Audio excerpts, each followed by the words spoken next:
Hello, hello, hello, Taurus. I am Poetic Heretic, and this is your July 2020 astrology forecast, where we take a look at the most significant astrological developments of the month and interpret them for your sign. So, prepare yourselves, dear Taurus sun, rising, and moon individuals. This is your July 2020 forecast. Enjoy. The month begins with a fateful full moon eclipse on July 5th at 12:44 a.m. Eastern Time in Capricorn and your ninth house. The full moon is where things come to a head, and so you can expect ninth house matters involving your belief systems, spirituality, education, and that which is foreign to culminate powerfully at this time. However, this full moon is also an eclipse, indicating fateful developments and radical sudden changes.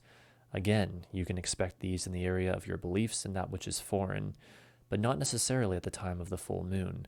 Eclipse-related events are said to occur up to 6 months prior or 6 months after the perfecting of the eclipse, and thus these fateful changes or developments in your beliefs, spirituality, and ideals are likely more or less an ongoing theme for you at this time.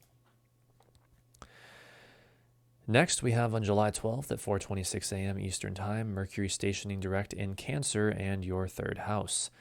This is very good news for many of us, as this has been a very difficult Mercury retrograde. You can expect things to slowly but surely start moving forward around this time in the area of your communication, short distance travel, and what is familiar to you. Now, as Mercury stations direct, it does so in a tense square with Mars and Aries. A very interesting effect is created. Since Mercury will be moving quite slowly for a while as it stations direct, it actually quote-unquote chases the perfecting of this final square to Mars for almost the entire rest of the month, finally reaching it on July 27th. So the downside to this development is that even as things begin moving forward on or around July 12th, there will still be quite the lingering stress and tension for the rest of the month. This Mercury stationing direct then leads us right into our next major event, as later that same day, the Sun makes the first of a series of aspects that we will be looking at as one ongoing event. The exact aspects are as follows. July 12th at 2:42 p.m. Eastern Time, the Sun trines Neptune.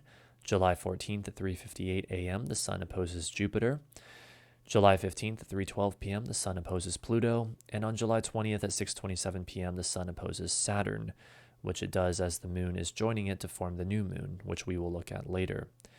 On screen right now, I have the chart specifically for the Sun opposite Pluto, since that occurs at about the midpoint of these developments, and the other aspects are also still very clear. There is a lot of data we could potentially go into here, so I will try to simplify it to only the most relevant.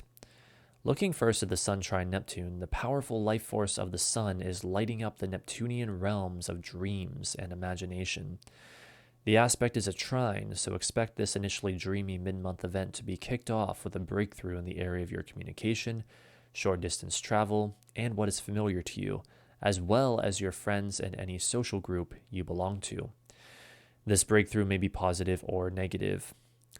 Soon after that, when that Cancer Sun opposes Jupiter in Capricorn, we have someone or something challenging your beliefs when it comes to either your communication and familiar surroundings, travel, or your education, spirituality, and ideals, pushing you to make a decision. This challenge then becomes deeply emotional and potentially highly transformative as the Sun opposes Pluto. It will also then challenge the structures in your life as the Sun opposes Saturn. You may be asked to take on new responsibilities or look at a difficult reality. Again, this is all taking place in either your communication and familiar surroundings, travel, and or your spiritual life. However, the areas of life most likely to end up being affected afterwards by these transits are your home and family, and your friends or social group.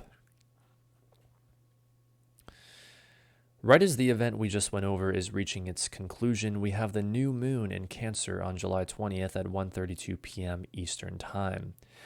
The new moon marks the beginning of a new month-long cycle, and this new moon, as mentioned earlier, is opposite Saturn.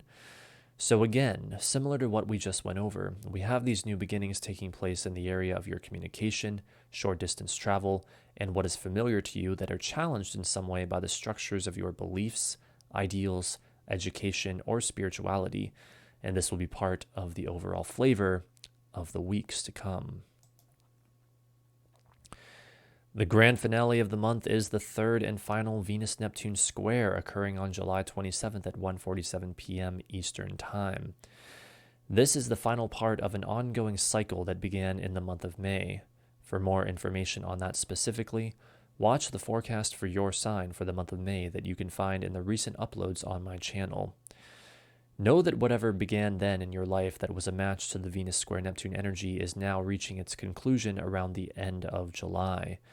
Let us briefly go over it again here. Venus in Gemini in your second house is squared to Neptune in Pisces in your 11th house.